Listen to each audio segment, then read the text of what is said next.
জানো বন্ধুরা, জীবনটা না ইমোশনাল নয় যে ইমোশনালি অ্যাটাচ হয়ে থাকবো, যে সকলে যেরকম করছে ওইভাবে চলবো। ঠিক আছে, এটা জীবন নয়। বাইবেলের বচনে লেখা আছে যে আত্মাই জীবনদায়ক, মাংস কোনো উপকারী জিনিস নয়।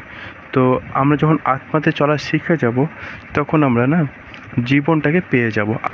তখন প্রশ্ন হচ্ছে যে আমরা কী করে আত্মাতে চলবো, কীভাবে আত্মার কথা বুঝবো।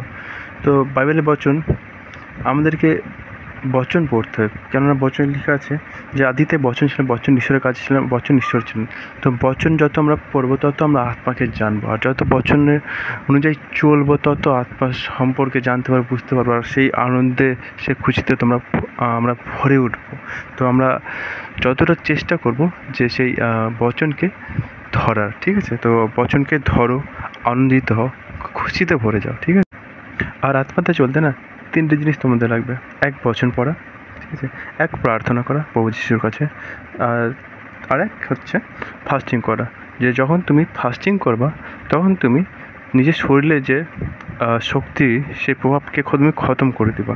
তো তোমাকে ফাস্টিং অবশ্যই করতে হবে যেন তোমার দেহকে মারতে পারো। আর যখন তুমি দেহকে মারে দিবা, তখন ঈশ্বর তোমার আত্মাকে জাগিয়ে দেবে, তোমার আত্মা আর ঈশ্বর আত্মা এক হয়ে যাবে। তো আমি প্রার্থনা করছি যে তোমরা আত্মাতে চলতে পারো।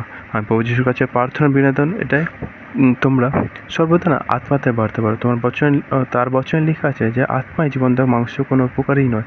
তো আত্মাতে চলার সেই গ্রেসকে তোমরা রিসিভ করো, যেন তোমাদের জীবন আর সেম না থাকে।